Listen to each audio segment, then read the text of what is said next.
Introduction. The primary goal of this book is to introduce you and show you the significance of one of the most powerful and the most popular libraries for creating deep neural networks in Python. In the next section of the book, various deep learning algorithms in Keras will be explained, as well as step-by-step guides on how to build convolutional neural networks in Python. It should be noted that this book is geared toward beginners who are just beginning to explore the power of such a library and its significant influence on network development. So after you are done with reading, you will be able to create your first neural network model using Keras.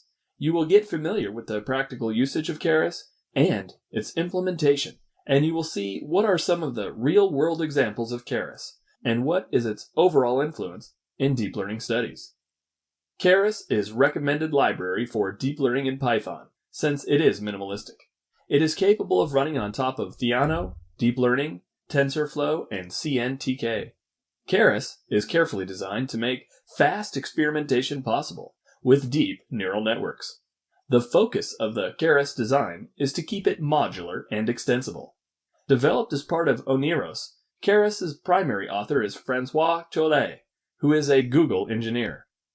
It was introduced in 2015, and its author later explained that Keras was developed to be an interface rather than machine learning framework. Keras, in fact, presents a higher-level intuitive set of abstractions, which make it easy to configure neural networks. Keras features. The main features of Keras are implemented from commonly used neural network building blocks like objectives, layers, activation functions, and optimizers. With Keras, it is easy to work with text and image data since it features a host of tools suitable for any beginner. Facts are speaking for itself. Keras is the second fastest growing framework, and that's not surprising. Keras is used to solve problems without having to interact with the TensorFlow or Theano, which are underlying back-end engines. So, without any interaction with the background, end-to-end problems can be solved. Initially, Keras was developed on top of Theano, but shortly after the release of TensorFlow, Keras added it as back-end. As new generation computation graph engines are designed, Keras will extend to support those as well in the future. Keras is not dependable on back-end engines, since it features its built-in graph data structure which can handle computational graphs. Therefore, it doesn't rely on TensorFlow's or Theano's native graph data structure.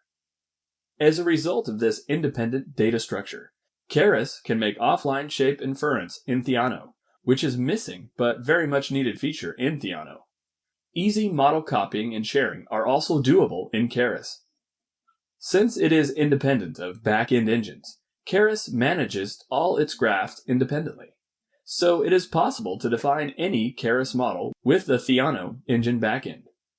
It is even possible to switch to the TensorFlow backend or to reapply your Keras model, which is Theano built on a TensorFlow input, which creates a TF model version.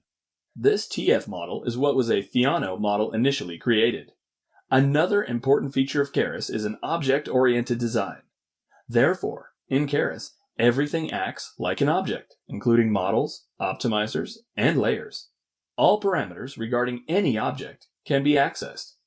A different approach would be as in other deep learning models, which are defined as chains of functions, since most of these functions are heavily parameterized by the weight of their tensors.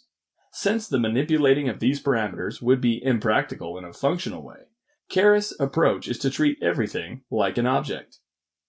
If the situation is different, the functional approach will imply layers, models, and optimizers as functions which would create more weights when called, and they would be stored in global name-indexed collections with other models which are using this approach.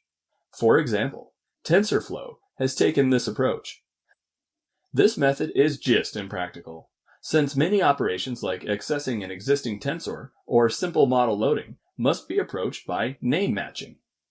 Therefore, every tensor you create you must name carefully, instead of relying on automatically generated names.